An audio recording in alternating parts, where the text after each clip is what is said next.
Welcome back, everyone. Before we get into our next matchup, let's break down Super Hot Crew's win over the Copenhagen Wolves. Frankly, gentlemen, not too much to talk about, just sheer aggressiveness, unanswered aggressiveness on the side from the crew. Yeah, absolutely fantastic stuff from the Super Hot Crew. Impaler proving why Elise was banned away from him in the SK game, 8-0-9 in that. Got the triple kill as well, we just saw it at the end there. Fantastic performance overall. Copenhagen Wolves, you've got to wonder what was going through their mind. We heard Deficio talking about it when they went into that Dragon Pit and suddenly gave the ace to the Super Hot Crew. But overall, dominant victory by Super Hot Crew, looking really good in this Super Week. Yeah, I completely agree. Just to add and compound the discussion regarding the Copenhagen Wolves, if you go back last week when they ran that Ashe composition alongside Kayle, if memory serves, they were picking team fights very early on in the game. They had a composition that needed time, that needed to scale, and they were just forcing objectives. It feels like the Wolves are trying to force a play style with disregard to the composition they're running, and it's not really working for them. No, and let's actually take a step back and look more in depth at the teams that we've seen here today. Talking to Mr. Raleigh, he said, where do I see us going in the standings? It's going to be so difficult. Fnatic is moving up. Alliance is very good. Where do you see the Super Hot Crew going? Well, I mean, overall, they're tied at 4th place right now alongside Millennium. But if you were to contrast the two teams, Millennium, we've talked about, they're a one-trick pony right now. Everybody kind of knows what they're going to do. They actually proved a little bit a new step in their tactics, I guess, today. They did okay, but generally they'll run the pick comp. If that doesn't work, they're in trouble. Super Hot Crew, they've got a lot of different ways to win the games right now. We've seen Selfie stepping up, going big. Mr. Rales, always reliable in that bottom lane. Now Kasing alongside him. Seems like a very happy partnership as well. Impaler, we just saw unkillable in that game. And well, Mima, honestly, is actually starting to expand his champion pool in that top lane. Mima's always been the silent hero of the top lane. He has always delivered, and he's definitely one of the most underrated players. And I really just want to mirror that sentiment. If you contrast Millennium and Super Hot Crew, and you just think about the way they perform and the way they compete with other teams, you really feel like Super Hot Crew is one of the only teams that has the ability to challenge the likes of SK and Alliance and Fnatic. Millennium, if they're not on picks, if they're on Leona and Assassins, you're like, well, they're not that great. So it was good seeing them performing okay with the Ziggs mid laner, but they didn't play Siege. They just didn't play the comp the way it was meant to be played. The one thing I would say about them is they are one of the teams that have been able to adapt very quickly. You know, they've got a coach, they've got an analyst, they are listening to outside sources, they're a fresh young team, and they're open to new ideas. Yeah, and they did manage to beat SK Gaming just earlier in the day here as well, so definitely got what it takes to beat those top teams. Let's turn our attention to the Copenhagen Wolves, and currently 3-13. Not good news. No, it's not. And the Copenhagen Wolves are struggling. I mean, the last time they won a game was week 6. Okay, that's not bad, last week. And before that was week 2. They went on a 7-game losing streak, one shy of Fnatic's loss from the spring split. And for the Copenhagen Wolves, if a few more losses are stacked up, they are starting to get closer to like guaranteed not going to make top 2. A few more after that, guaranteed not going to be top 6. It just seems like nothing is working for the team, and something serious has to change. Yeah, they are plumb bottom right now, and honestly, it doesn't look like they're going to get out of that position. Super Week's not going too well for them either. They've got 2 games tomorrow, I believe, so to see whether they can Alliance turn something and SK. around. Yeah, exactly. The top 2 teams they're going to play tomorrow. It's a potential 0-4 for the Copenhagen Wolves. Yeah, absolutely. We're going to see where that goes. Thank you very much, gentlemen. And now we're going to send it back over to Joe and the Deficio at the desk. Thank you very much, Shox. Let's head into our last match of the day then as Fnatic take on Gambit Gaming. Fnatic are so far 2-0 this Super Week. They kick things off with a strong performance and victory against Rockout, where they pulled out an interesting pick in the top lane for sOAZ. Yeah, so we had Ziggs top lane for sOAZ against the Jax, and he picked Exhaust. Said afterwards he would like Ignite normally when he dominates the lane, but he had to take Exhaust for the team, of course, what a team player. Decent enough performance. I mean, the pick was very smart because Fnatic managed to group early on and then just siege down towers and therefore force Jax to never be able to split push, but forcing to stay with the team. So Sasos, even though he actually farmed pretty well, never really got to do anything in the game. Yeah, they also had a great game against Millennium, another win where they managed to control the match with great ward control and therefore getting the picks across the map to really get the entire team rolling. Yeah, so Millennium, who they played against, were very, very passive, and Fnatic used it to get full control of the map, of the objectives, and we just have to highlight YellOwStaR. He is so strong at the moment. He was setting up kills left and right. I mean, he has 25 deaths, which is the least for supports in the European LCS. He has a 6.72 KDA, so he leads the supports in KDA in the EU LCS. And we just have to say, Fnatic also as a team and him as a player are looking better and better for every game they play. And earlier today for Gambit, it was another tough game as they once again lost out, this time to Millennium. So they fell behind to this pick comp from Millennium, and Millennium used it to just walk around the map, find fights all the time. And we did see Skarner from Diamond. Didn't have much of an impact early on, but he is a bit of a level 6 jungler. The thing I question is actually not his play. It's more the fact that Elise was open, and they went for Skarner. If he had picked Elise, he would have been able to do something early game against Lee Sin, been able to help Darien up in his top lane here and prevent some of the snowballing from happening. But he picked Skarner, farmed to level 6, and by that time it was already too late because Cotnex had picked up two kills, I believe, and 1 assist already. Yeah, played it passively, which is exactly the thing you don't want to be doing against Fnatic these days. Now let's hear from Gambit Gaming's Diamond about playing against the Spring Split champions Fnatic, and in particular their AD carry, Rekkles. I really like to play against Fnatic. It's really easy to play against them. Their jungler is really passive and he only protects his lanes, never going aggressive. But sometimes xPeke or sOAZ doing some crazy stuff and winning the game out of that. Or Rekkles is playing all the best he can and he's really great ADK. So this is the only guy who I'm afraid of. Funny to hear Diamond calling Cyanide out for being passive there, considering that Skarner game that he had against Millennium where didn't move out of his own jungle till level 6. It is hard to do something against Lee Sin when every single lane falls behind, but yeah, he should have picked Elise in my opinion, could have done more. Well, we'll see if he changes that one this time around. First though, we're going to check out the starting lineups. On the blue side today, it's Fnatic with sOAZ in the top lane, Cyanide in the jungle, xPeke in the mid lane, Rekkles the AD carry, and YellOwStaR the support. And on the red side, Gambit Gaming with Darien in the top lane, Diamond in the jungle, Nick as the mid laner, Genja as the AD carry, and of course Eduard is the support. So let's take another look then at LOLesports.com to see how you guys voted on this match. And according to those numbers, you picked Fnatic by 84%. We have to be clear about this. Fnatic versus Gambit is a classic matchup. Yes. It used to be a classic matchup. It's kind of the point here because this is not the 2013 Gambit that pushed Fnatic on all levels when it came to particularly the Spring Split final, if you remember that best of 5 real thriller of a game. This is not the same Gambit. No, and also look back to Season 2, where Moscow 5, Gambit of course, were dominating everything. It's very different for the team here, of course. Without Alex, was a big hit to the team, but nothing really works for them at the moment. I mean, the 2 games they played this Super Week, they didn't stand a chance. I mean, they got outclassed and just lost every lane early on and lost the game from there on. They really need to step it up here against Fnatic. Not sure we can even say Alex gone and now we've got Nick and he's not performing. No, That's Nick is why, doing because fine. Nick's doing really, really well in his new role at Gambit. Let's move on from that one though, as we are getting into Champion Select and the first 2 bans coming out. No surprises here. Kayle for Fnatic, Kassadin for Gambit. So Kayle being banned away against both Darien and Nick, and of course Kassadin very standard.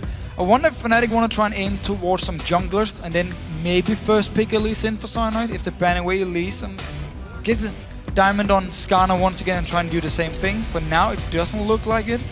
Instead, they actually take out the Yasuo against Nick. So 2 mid bans, we can say, targeting towards Nick. 2 bans to Nick.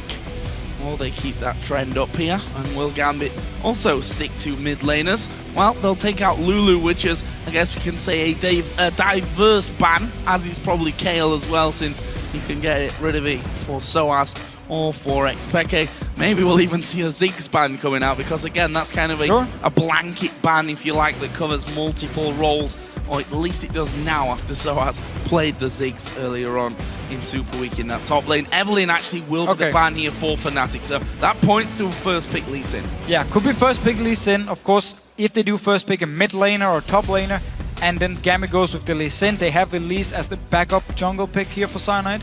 So they only take away one of the junglers. We need to see if Gambit actually wants to ban away Elise or Lee Sin then as their last ban. Well, they've taken Kassadin and Lulu so far, and they'll take out Orianna as the final ban. And look at this, Ziggs left up, and Fnatic say, yep, we'll take that. You don't know where it's going to go. So instant locking there, the Ziggs here. Need to see if Gambit wants to get Elise or Lee Sin.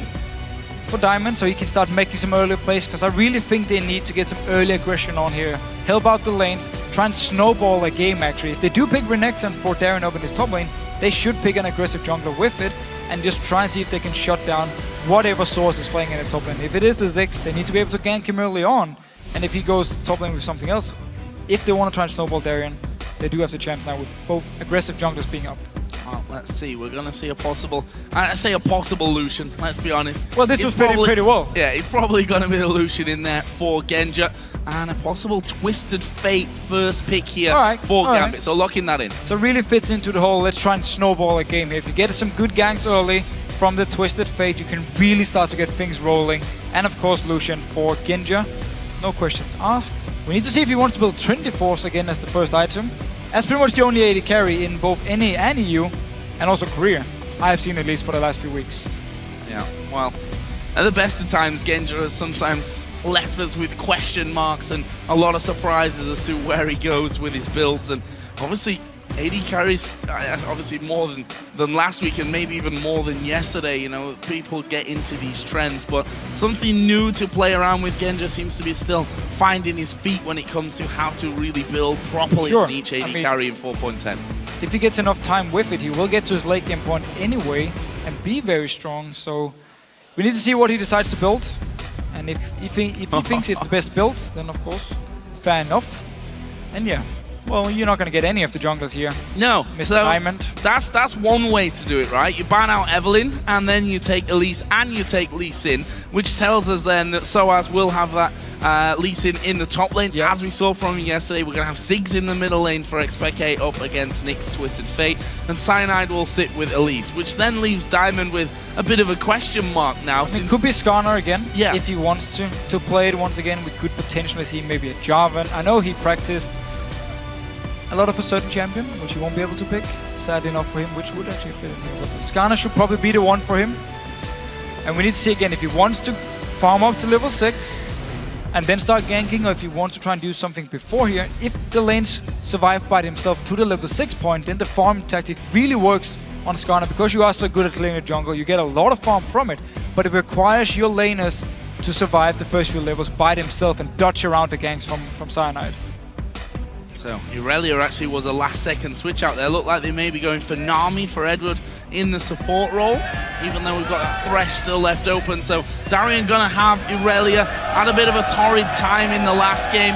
You hear the crowd there cheering. Rekkles on Vayne would be something very interesting to see. There's a champion who really shines with Bladed Ruin King and Ghostblade. You become very, very strong in this mid-game, in these one-on-one split push fights, if you go for them, or generally also team fights, just for those 6 seconds where you have your Ghostblade. You will be very, very strong. I'm picking Cleanse against Twisted Fate. Remember, you can't use Cleanse against Skarner. You need the Quicksilver Sash, so it's used against, of course, Irelia and Twisted Fate. So, interesting. Fnatic need to lane swap this one, though. I mean, you have Cleanse and you have Vayne. It's a very risky lane early on here. We need to see if they get the lane swap or what Gambit can do against them. Yeah, especially against something like Nami, who's going to have a couple of different options to really lock you up. We'll see, though, what Gambit decide to end with here. Looking for that support for Eduard around in your screen. And to be honest, he's impressed us recently with Thresh, but it's going to be Nami. Yeah, so very nice to set up ganks with Twisted Fate. If you land a gold card, very easy bubble. You can then follow with, so you have a lot of CC. And a little cool trick with Nami, if you do max your W, you should actually be able to break the Black Shield from Morgana around level 5 on Nami, as long as Morgana doesn't max her Black Shield, of course, which normally they don't. They will max the Q. So you can use your W to break the shield and then land your bubble afterwards, which would be very nice setup with, of course, the Twisted Fate coming down, trying to kill both YellOwStaR and Rekkles in this bottom lane here. But if Fnatic do get the lane swap, would definitely benefit them. Get some farm on Rekkles, get a few levels, otherwise with the cleanse and just by being Vayne, he's gonna have a hard time early on. And then send sOAZ maybe round the jungle with Cyanide. Yeah, I mean, you can do some crazy gank. if there's one thing that's good about Elise and Lee Sin and how strong they are early on, put them both together and you've got a pretty deadly combo that's going to run riot through the jungle and maybe appear on a couple of those lanes. And the lane swap would work well against Irelia. We talked about it last game, how she needs to get a Trinity Force early on to really get her mid-game power spike. You would delay it by lane swapping here. And Fnatic, because they have Vayne and Ziggs, they do have some late game. Lee Sin, though, will fall off. Well, guys, now that you know the champions, you still think that Fnatic are going to win this game, or can Gambit turn it? Tweet hashtag FNC win or hashtag GMB win to @LOL Esports. We'll see if your votes actually change for this one. Something tells me that they possibly won't. If we look down that Fnatic lineup, you've got Vayne, a champion, which you've seen Rekkles previously on do wonders with. We know that Vayne right now and how the items have really changed around in 4.10 fit to a hyper carry like Vayne really well. But there is a comp here from Gambit who can actually dive onto Rekkles. I mean, Twisted Fate poured in his face, Skarner goes towards him before the Quicksilver Sash will be completed, and they might be able to lock him down, but it's going to be hard. They have to go through Drix, of course, they have to go through Morgana, Black Shield, and everything to try and heal for Rekkles. All ifs and buts at this stage. We're going to find out, though, how this one goes down as we get into game for Fnatic versus Gambit, our final match of the day. And Fnatic, of course, looking to keep up their unbeaten Super Week run. And actually, they will go level with SK Gaming in the table in second place if they can win this game. So they have been looking better. I mean, I believe before this week, they've only done like 2-2, 1-1, 1-1-1 for all the weeks. Yeah. Obviously, if they win this game, it will be the first time where they actually break it. And it would be good for them because they are looking better and better. They seem to figure out the 4.10 here. Of course, we could give some credit to Aranir, the new coach. And we need to see how they want to play this comp because they do have the option of putting Rekkles in one lane. We're talking out of laning phase, of course, here. Put him to split push and put sOAZ in a different lane to split push as well. And then try and simply stretch Gambit out. But it's always risky against the Twisted Fate because he can just pour down and turn a one-on-one to a 2v1 very, very fast. So I'm not sure how they exactly want to play with this combo. Or they just want to look for team fights and protect Rekkles as much as possible and let him do all the work in these fights. The vote there, 68% to Fnatic. Still on the same team, but come down a little bit from the LOLesports.com vote, which was 84%. Yeah, it was like 84 or something. In favor of Fnatic. So you guys thinking that maybe Gambit will be able to turn this one? As I said before, Fnatic versus Gambit, a classic match over the years. Maybe a little bit different now. Gambit really struggling here in the summer split. But look at all these early wards from Fnatic in the jungle of Gambit to try and spot out, okay, where they're sending their duel. And we need to make sure Rekkles and YellOwStaR go the opposite way. We need this lane swap. So they have a lot of deep wards. And they will actually spot now 4 members, also the dual lane from Gambit moving to this red. So they know we need to send Rekkles and YellOwStaR down to this bottom lane now. Even though they're far away, they have to run the entire way down and dodge around Genja and Eduard.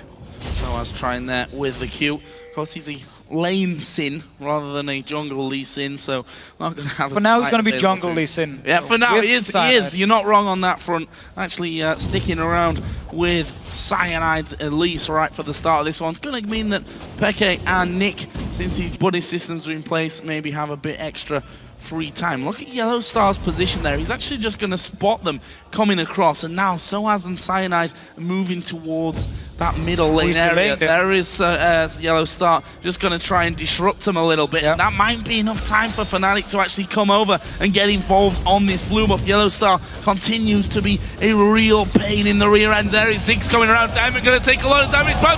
Here comes Lee Sin. First blood comes in for YellOwStar. Darien's going to have to flash here. Will flash away. And that frees up the blue buff for Fnatic and the first blood. That was so nice tactically. Such a smart play. I mean, both Lee Sin and Elise will take the blue buff. The first blue buff very, very fast, and then they can just move instantly over with YellOwStar, trying to delay Gambit as long as possible. And because now Lucian is in this top lane, Eduard hasn't shown himself out in the mid lane, now moved towards the top lane once again. They know there's only the chance of someone like Diamond maybe making it a time to stop them from this dragon here. Well, and he decided not to run down there. Yeah, started coming but backed away from it. Fnatic really not messing around at the start of this game. First blood coming in early, managing to steal away both blue buffs and getting a dragon here. 3 minutes 40 into the game. That leaves them 1,300, 1,400 gold ahead right from the very get-go. And look at this, Darien may end up being the first victim. Rekkles does take a tower hit, but there's the Q landing. Darien's going nowhere. Cyanide gets that kill, although Morgana did go down to the tower, so it's not really a problem for them. No damage was done to him, and therefore no kill for Gambit. What a start for Fnatic. Such an aggressive and such a good start here. You got Dragon, you got double blue buff, you even picked up the first blood and a second kill now onto Darien, forcing his teleport as well. He will be able to pick up some farm though. sOAZ still on 1 CS. Been running around, part of Dragon and kills instead of of farming. So Darien at least now can get some farm. He's one-on-one against Rekkles at the moment. Both AD carries, of course, even on farm, they've just been staying in their lanes. And yeah, those mid laners just like, well, a lot of action, not really for me. There is a satchel charge onto the gold card. He flashed me there, free bubble, and a kill for Gambit. And just like that, turning it on completely. There's a stun though on the wall against Darien. The knock-up and the binding coming in. And I don't think Darien's escaping this one either. Tumble will leave Darien with literally nothing. He's going to run into the tower. It'll be the death of him anyway. He tried. He wanted to get into the tower, hope the kill would go over to YellOwStaR. Instead, Rekkles managed to pick it up. Eduard still staying around this mid lane here. We did see the combo with Twisted Fate, point and click stun. You follow up very easily with the bubble. And just have a lot of CC to actually take down xPeke on Ziggs here. Good damage from Eduard as well there onto sOAZ's Lee Sin. Respect an army. Respect an army. As Genja continues his free time of farm, as does Rekkles down bottom. Rekkles has got a 10 CS lead, 1-0-1 as well. It's 3-1, 5.5 minutes in. Not a scoreline that we've been really used to seeing, although I have to also say, when we look at trends, 4.10 has brought us a lot more kills generally in a lot of the games. So we have had 2 slow games today, but the last 2 games have really been action all around the map, pretty much from the start. I mean, we saw early first bloods from the junglers with some ganks. We've seen a lot of dragon fights early on as well. And just some very fast games. And this one, with the start from Fnatic here, if they can keep it going, they can just keep extending the lead. They do need to get some farm on sOAZ though, who's still very far behind farm-wise compared to Darien, but will of course have gold from the Dragon, from his 2 assists, so he should be happy enough. And he just keeps farming away with Cyanide. Doesn't even need to go to a lane yet. Yeah, just to give you a bit of a comparison on that one, when you look at 0-2 Darien, who's got a bit more farm in there than sOAZ, who's himself got 2 assists with that Dragon, sat about 200 gold more. So gives you a little bit of an idea how that all works out generally over the how that gold is going to be spread. Darien himself now leaving that bottom lane saying, look at this, we're 5 minutes into the game, I've died twice already. In the last game we saw him die 4 times very early on in the match, and I think he's just bored of dying at this point, going for the safer option of following Diamond around. Yeah, good guy jungle creeps won't really kill you. Well, unless of course you have Broken Shot, and you will die to your red buff. Oh, burn. I love your Broken Shot, don't worry.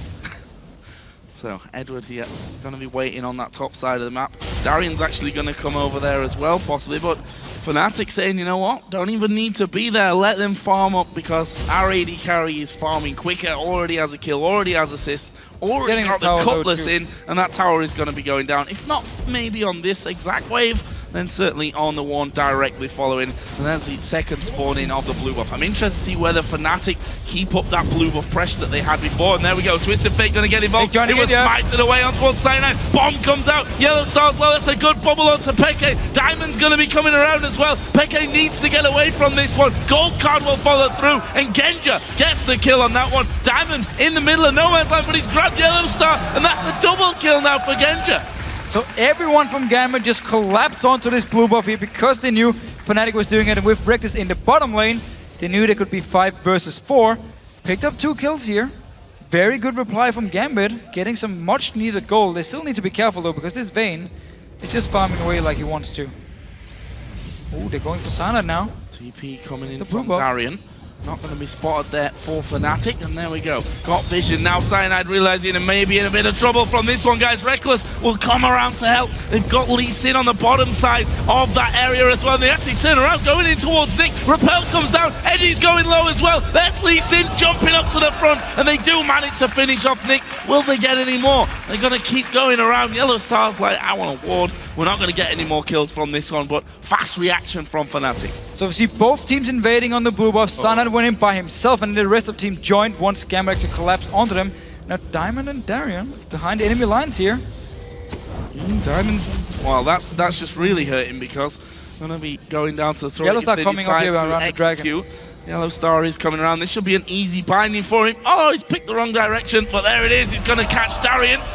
Lee Sin will be following through. There's Peke as well. Mines won't actually get the slow there onto Darien, but they've got full vision of him. Slow comes down. sOAZ surely will be able to help finish off this kill. It's Peke though, with a bouncing bomb right through to get the 5th of the game for Fnatic. So while Gambit picked up 2 kills when they invaded on the blue buff from Fnatic, Fnatic just did the exact same thing here. 2 kills on the Gambit. Took a while.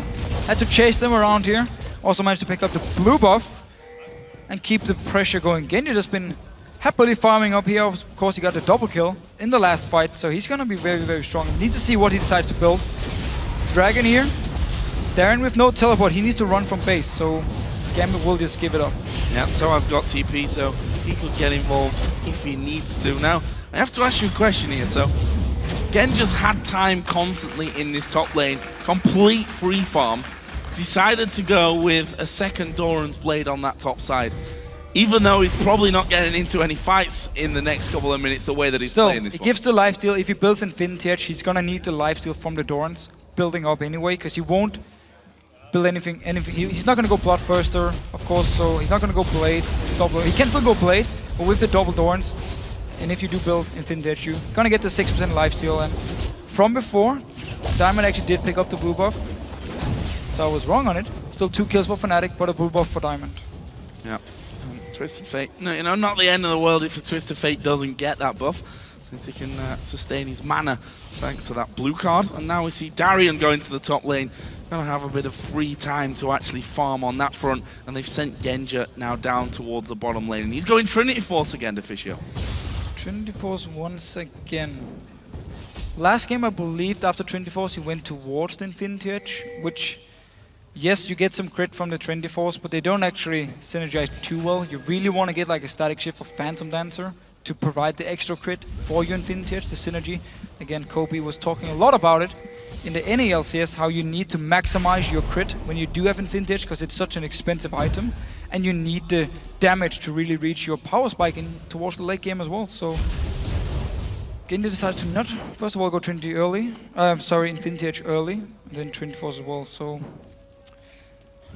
don't 100% agree. Let's see what he's gonna build though. Now, let's see how that helps out for him. I mean, if he does manage to get up to that Trinity Force quickly, then he can still have a big impact with it in Of course, his I mean, yeah, fight. he does. He does have two early kills here. So he should be able to complete it fairly soon. On the other side though, Rekkles has already got his Blade of the Ruin King finished. As you can see there, the damage already, and Darien losing half of his health instantly. And you see it again. Gambit, they sent their bottom lane, or their dual lane to the bottom lane. Instantly Fnatic are like, okay, we're just gonna send Rekkles and YellOwStaR to the top lane. We don't even want to deal with any 2v2 action here. We just want Rekkles to keep farming.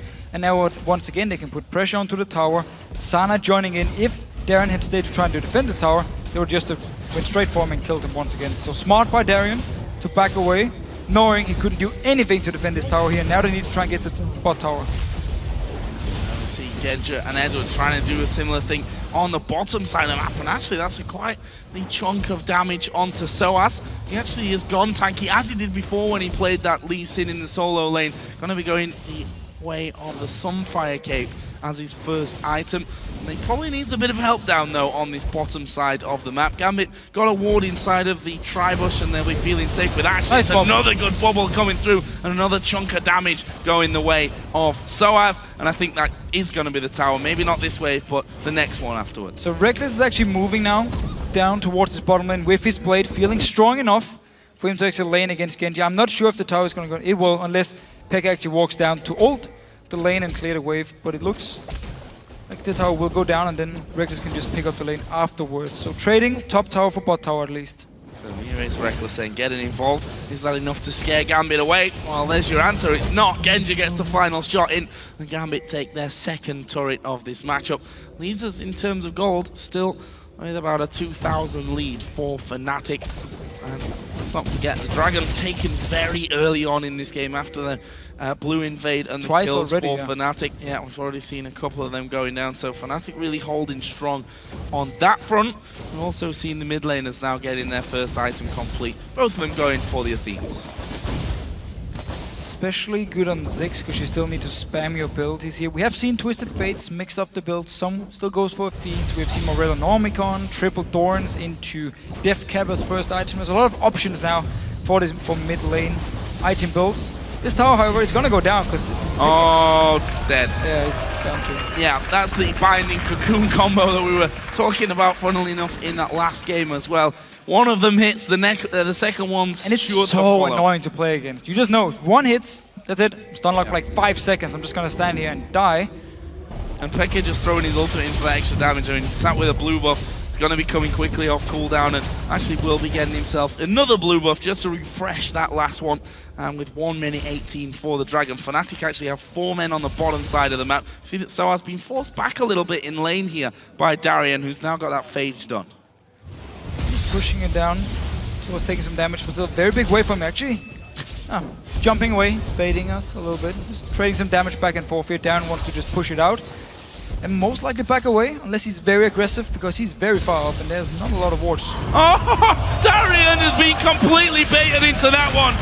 Well, that was pretty sick stuff from sOAZ though, just diving behind him as he dashed forward, kicked him into tower range. YellOwStaR actually popping his ultimate, which he didn't really need in the end. Cyanide coming around as well, and Darien being somewhat, I feel, outsmarted there on the top side of the map. well, he does have teleport. Dragon spawns in 30 seconds. I'm not sure if Gambit actually wants to try and team fight for it. But then again, they can't keep giving up all the dragons for Fnatic. We're just gonna see it one more time with sOAZ. Darien actually jumped in for the minion. Yeah. And then sOAZ just walked behind him like, okay, I'll take you into the tower then. And he's my teammates. Yeah, YellOwStaR actually got the kill there with the proc of his ultimate, which is always a nice feeling to have. But Dragon's coming up here. Let's have a look at the mini-map because sOAZ is actually recalling to base. Shop first. Darien has come down. Both have teleport. Darien won't need it, of course, because he's already in and around that area. As again, YellOwStaR going to land more crowd control. A lot of damage coming his way, though. Oh, Edward. There is Nami going to be knocked back, and Peke bursts him down on the killing spree. Now Diamond going to be chased by Cyanide. A good slow will land. It's all going to be about the cocoon. Diamond died into it. And now if I can get my words out. sOAZ is now coming. There's no tower there for Nick, so it's all about the Q, which does land. Is he going to wait for the gold card? He blasted behind him. Nick will flash away from the binding. Dodges the cocoon as well, but sOAZ may just have enough damage. No, Nick somehow survives it. Managed to survive here still. Dragon is alive. Diamond died for it. Eduard had to die as well. Both members still have flash ready in case they get out here for a fight with Fnatic now. Only sending 2 members for Dragon that's pushing up this mid tower because there's no wave clear. There's ult on Nick to try and go down and join if he wants to help Genja trying to kill sOAZ or Cyanide here. Genja gonna try and be a man. Be a man, come on. Need. And that turret has gone down. Teleport as well. Dragon's gonna go. Darien's coming late to this party. And there's 2 champions that could dive over the wall. In fact, the rest of Fnatic coming in as well. Darien caught completely out. That's his 5th death of this game. Makes it at least 10, because I remember 5 deaths from earlier on today as well. Not been a good day so far for Darien. At least Fnatic here in this game. Slowly but surely approaching a 10,000 gold lead. So a bit like the game yesterday between Fnatic and Millennium. Fnatic managed to get a lot of wards around the Dragon before everything started. And then they just positioned themselves before the Dragon even spawned and waited for Millennium to move into the river. Gambit here. It's the same deal. We get the wards from Fnatic, they're in position, Gambit walks in to try and get some wards down, and just get caught up by either Elise or YellOwStaR, or Morgana, sorry, and end up dying for it. And then in the end, it's just another Dragon for Fnatic, and some kills on top of it. sOAZ before, didn't manage to get the kill on to Nick Gill. Wow, Eduard forced to flash away there. I do actually think before sOAZ when he went in, he flashed a little bit too early, he didn't get the damage from his Q, so he Q'd towards him, Flash didn't get the damage, and therefore Nick actually managed to survive. However, I don't think Fnatic minds. Small mistake, and I might be wrong as well, just looked like it. There's another blue buff either way for xPeke, and before the game we talked about how passive Millennium were against Fnatic and how Gambit couldn't afford to do the same here again today. I mean, Fnatic, let's be honest, at level 1, right at the start of the game, were incredibly, you may even argue, over-aggressive as Darien going to get caught out. Ultimate's running from Morgana. Darien, where he's going, getting stunned up. Diamond is going to be coming around. As sOAZ got the damage, he's landed the Q. It'll be enough, and now even fighting a little bit as well. Binding will be dodged away from. Diamond keeps chasing. His ulti was already used, and Twisted Fate will help secure that one. Now a good tidal wave from Eduard over the side, and I think YellOwStaR will become another victim. It's going to take a while, but it is a double kill for Diamond. Double kill for Diamond here. Gambit were ready for the gank. Nick instantly teleported up. Diamond was running as well to join in for the fight here and turned it around. Darien did have to die, but remember he was 0-5, so he doesn't really give too much gold anymore. And Gambit can actually afford to sacrifice him and pick up a double kill on Diamond here on the Skarner. Continue to build very, very tanky, only as the Elder Lizard has damage. Will just become this tank who goes forward towards you, slow you down, try and hook onto someone like Rekkles if he can.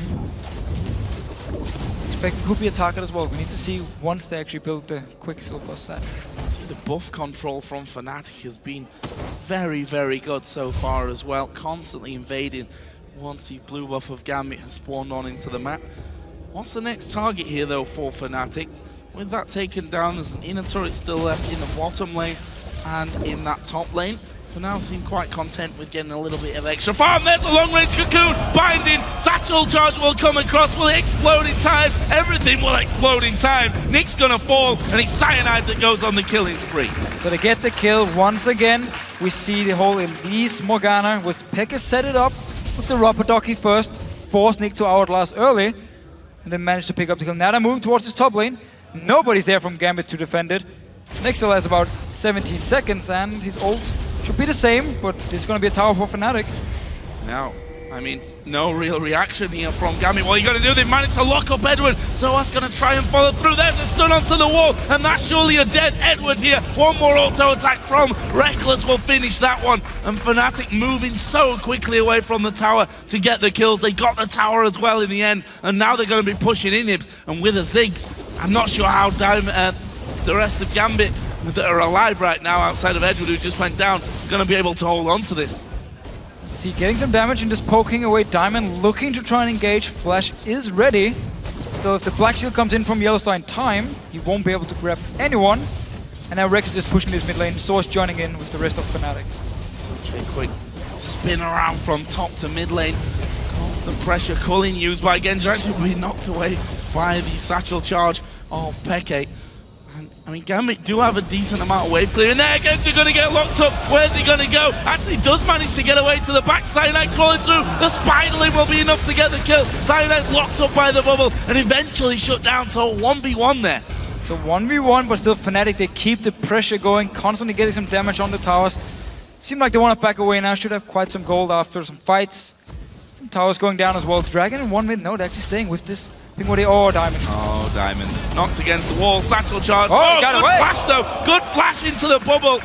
Eduard really saving his life there. No follow through from Fnatic. Rekkles and YellOwStaR and sOAZ both, all three had flash available. Decided not to go through. Fnatic have got a load of gold to spend, as you mentioned before. Pretty much, well, 12 to 1800 gold across the board. Actually, Cyanide did end up picking up a Randuin's Omen now in there with his Ancient Golem. Dragon in 40 seconds, sOAZ can just pick up some farm, then go back to base and should be able to get to the Dragon before it spawns. He's recalling now. It's a good timing for him, and the rest of Fnatic already moving towards the Dragon area. We can see the same deal. They put up some pink wards, trying to spot out Gambit if Gambit moves in to try and stop them. This time around, they are very far away from it. Don't think they really want to go into a team fight here. No, I don't think so either. Then again, they have actually played very aggressive in this game. Even though they fell behind early, they tried to make plays, especially at the blue buff where they picked up the 2 kills. But Fnatic still has been 1 step ahead of them. Especially also, just look at the wards around the map here. The blue wards from Fnatic just in this Dragon area. They can see everything happening. If Gambit moves in towards them, we'll spot them. YellOwStaR is waiting in the bush to land a binding, and then they can go all in. Yeah, binding into Cocoon, the tried and tested combo out of Fnatic here. That CC enough to lock everyone up. Then you've got even the time to put that satchel charge in and knock them even closer towards you. There's a binding coming out, didn't quite have the range. Genja actually, in terms of direction, did dodge right into it pretty much, but Fnatic here pushing that mid wave up. Top lane is actually pushing in favor of Gambit. Bottom lane is pretty much even down on the bottom side of the river as that binding close to landing onto Darien as well. Gambit needs to be real careful here. Fnatic are just looking for the fight because they know they're so far ahead. Diamond might be caught out here. sOAZ doesn't manage to get onto him. No, Cyanide does. Q landing onto the minion, but here is the push through. Cocoon has already landed. Don't even need the binding. They'll throw that out to the rest of the team, and that leaves a 5 versus 4 with Gambit trying to hold on to the turret. Will Fnatic just say, you know what, guys, let's back away. Let's have ourselves a Baron. So Gambit actually had some good wards in the jungle here to see where Fnatic was moving. Yet Diamond I'm not sure what he was doing up there in this top lane, got caught out of position, and now Fnatic starting the Baron. Still a ward from Gambit here, so they know it's happened. There's a ward in the back as well. That'll be spotted by the pink. We are still very early, so you take a lot of damage from it. It's gonna be risky for Fnatic, and they actually disengage from it. Just force Gambit to move in, stop them here. And now Fnatic just put their mark on the jungle. Look at the wards. And here is YellOwStaR marching on forward. Boots of mobility. There's a flash ulti. He's going to go. Who's he going to go for? Darien, Eduard. He kind of went for both, and both of them got away from it. A little unlucky there from YellOwStaR. And those are the kind of plays that you need to make. Sometimes a little bit of a risk can give you a high reward. And managed to trade flashes with Eduard. So both supports about flash for the next fight. Cyanide now on this blue buff once again. I mean, Fnatic's really been controlled this blue buff for the entire game. From level 1, where they moved in there, stopped them from doing the blue buff, and picked it up. I think Diamond managed to pick it up once or twice, but that's been about it. Fnatic instantly moving around for the final inner turret that stands on Gambit's side of the map. Will they be able to hold them off? Ziggs already throwing down that early minefield, and yes, they have Twisted Fate to throw those wild cards out and get rid of those minion waves, but just the zoning that you get with Ziggs. We see it there, Cocoon actually landing onto Eduard. Here's the ultimate coming out of Peke. Not quite the damage to get the kill, but they were looking for the tower anyway, even doing some good damage to Nick there on the backside. There he is, sOAZ going through. He's pulled straight in with the tidal wave as well, and that was nicely done by Nick. Knew it Outlast here, sOAZ like, oh, should I go for it? And he went in, instant Outlast.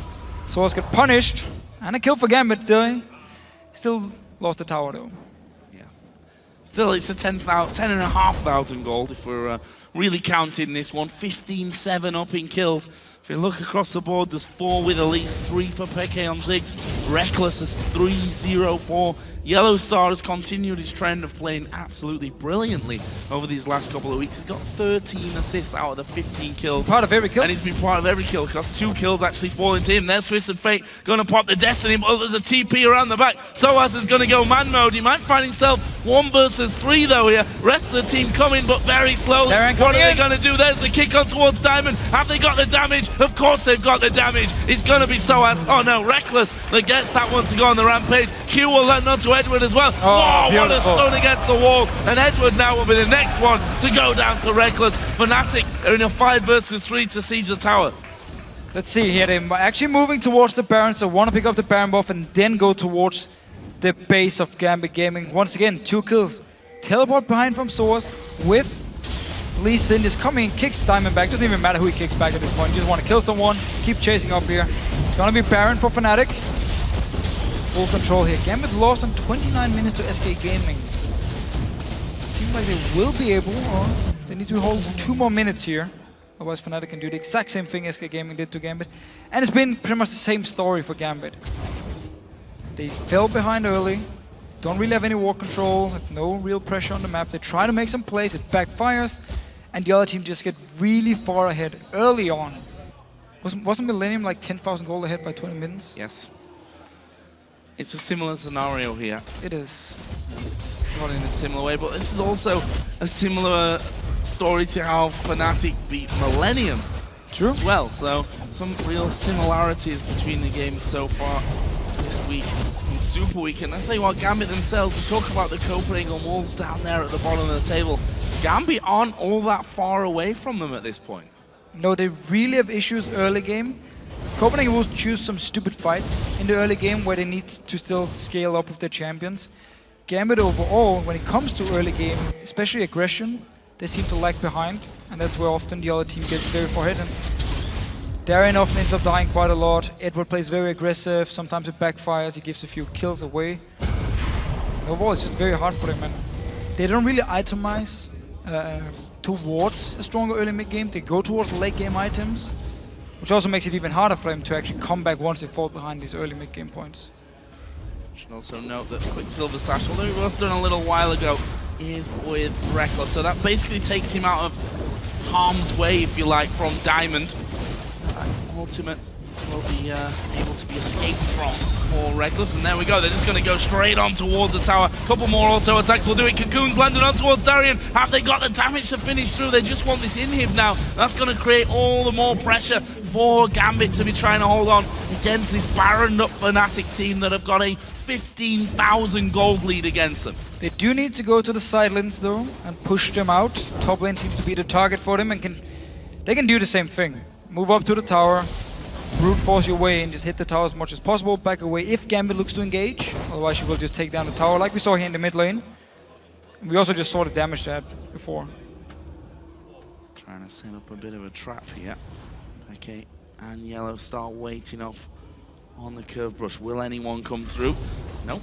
There's a scan on the ward, and then he's like, could have got a bubble in there if I'd have just tried that one. No real follow-up to be had, though, from Gambit, and now finally that wave of minions has pushed on through. There's the ulti on towards Eduard, and, well, he has to just flash away from that one instantly. Knew that the follow-up would probably be enough to knock him down and out of this game. There's another minion wave coming in. The bouncing bombs and zoning power of Ziggs continuing to be a problem and stopping Gambit from really holding on. There's the kick in towards Diamond, who instantly is going to flash straight back in towards his team. sOAZ then was the focus, but that's all Fnatic really wanted here, is to draw attention away from the defense of the turret and take it down.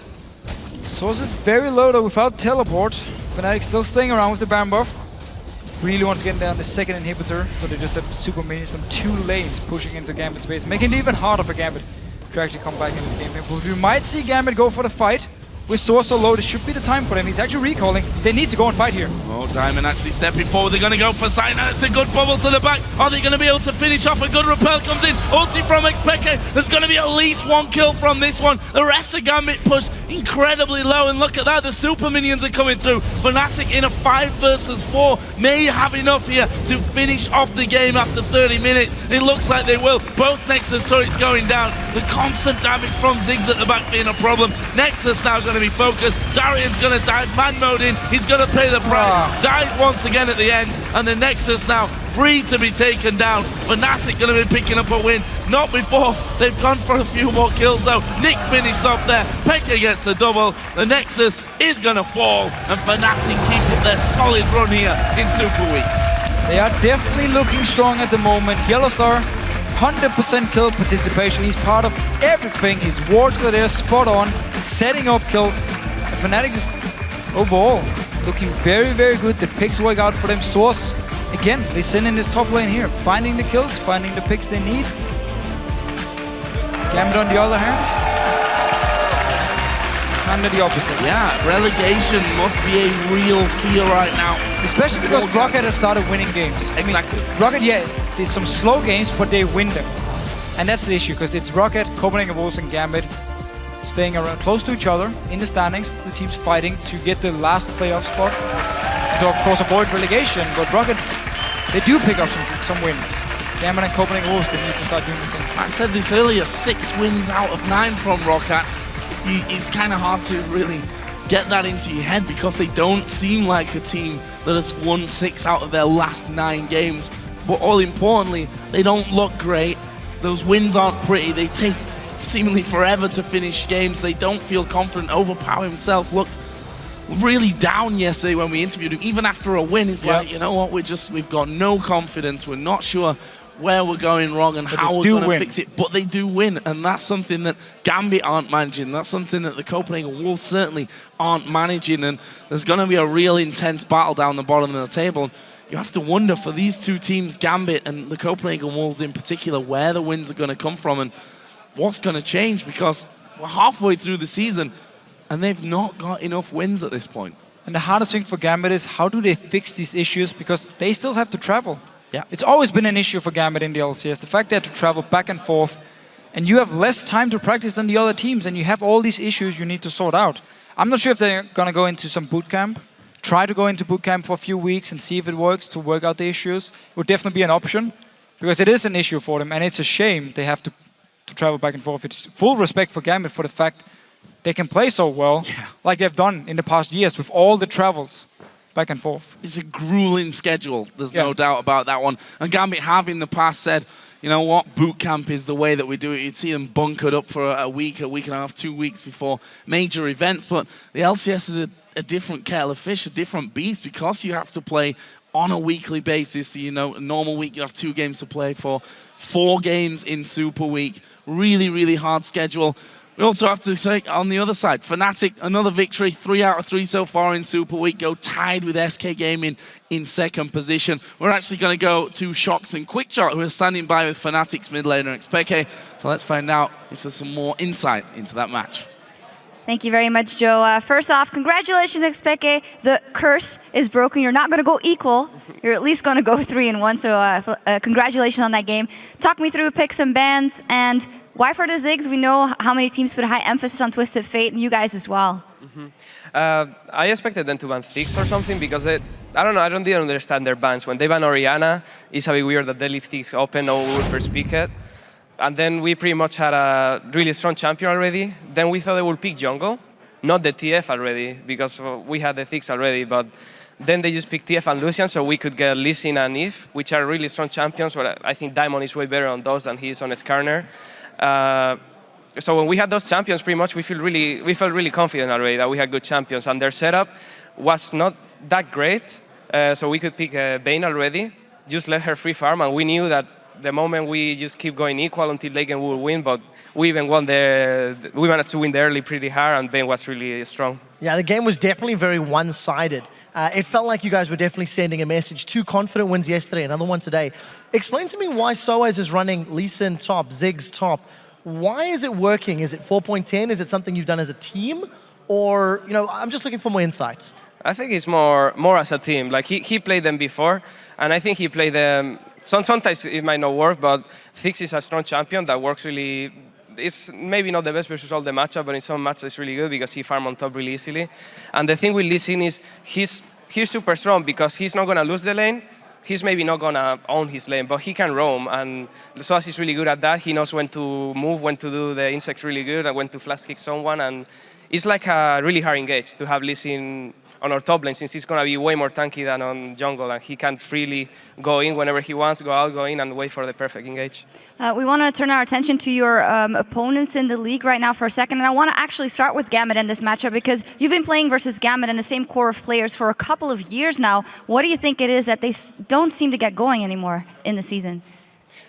I don't know. It's hard to tell from them. It just feels like they kind of lose track of the game. Before they knew where they had to go, what they had to do, and now they kind of know. They seem to have lost a bit the thing. Even when they had Alex already, they just started to slowly become works. They had games that they were good, they had games that they were bad, but now it just feels like they are not as strong as a team as they were before. I don't think there are some games that they do really good individually, but then it comes to team play, to rotations, to everything, and they are just a bit lost. Sometimes they do something good, but most of the time they are following the other guys, the enemy team rotations.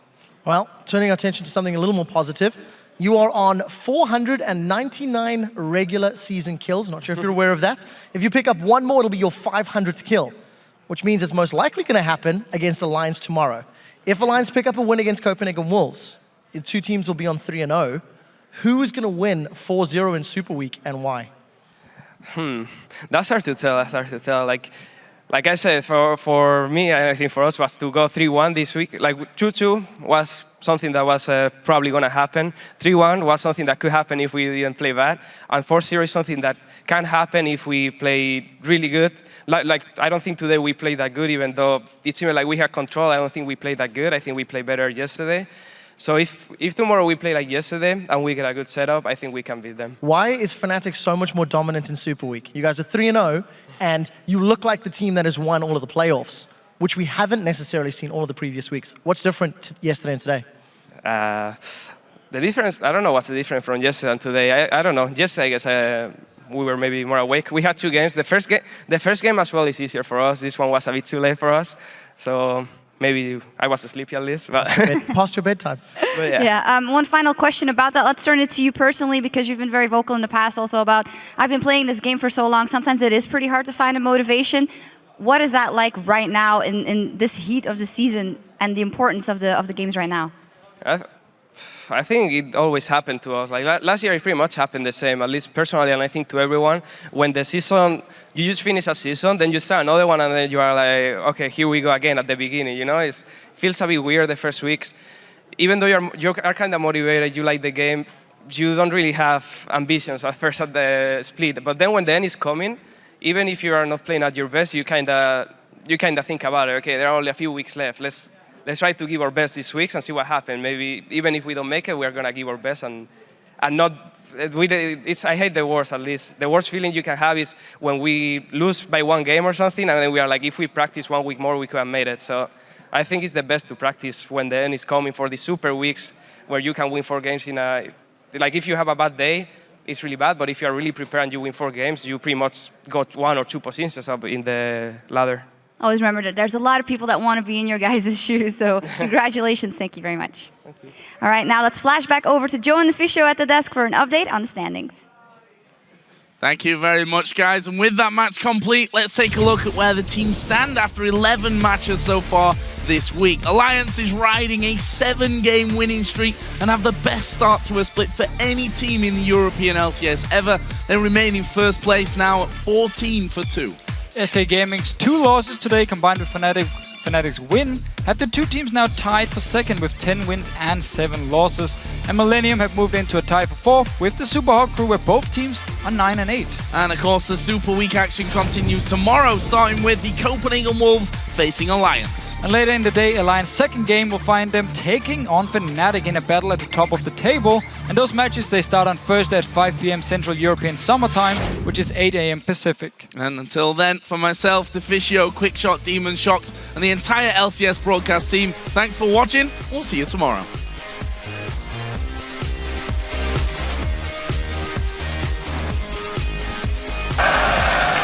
Welcome to the European League of Legends Championship Series. The teams will need to bring their A game if they want to stay in the running for a possible spot at the 2014 World Championships. We'll just farm on their tower until we hit a certain level. And then we start winning. The Voidoo's on the wave, catches beautifully from Nim there, the bomber on towards. Jesus gets him down, one more shot, Candy Panda goes down, Enrique's caught out, he gets stunned out. We can surrender if you want to just FF this. Wait, I'm coming. Yeah, we can. And it's a 20-minute surrender, ladies and gentlemen. What's in game? Let's win this game. Rockat's going to get focused on towards, but the damage is going down nicely from Overpower. He's still alive around the side there. Kill does manage to get himself 1 kill. Celebar replies, he goes back on towards Kevin, gets himself a second.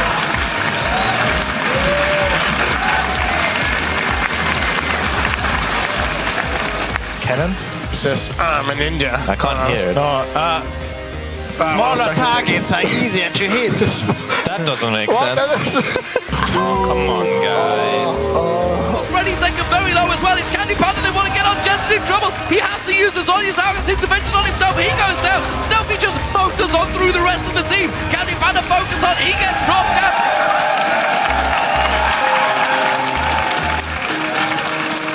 Millennium versus Gambit. Remember Leon and Corky up lane? I do, but you just need to go in. People play different right now. You can't all in level 2 and people die. This could be real bad news for Millennium again. The song looks like Sound Connect is going to be coming around the side, but will it be too late? J-Ree going to go low. He's gone away. He's managed to get away. Connect is onto Diamond. Hasn't got the damage to finish him off. Creatine may just out. Ed is low, and Edward may fall as well. I go in. I stand for man. Nice. Stunner. Keep on. Natural push.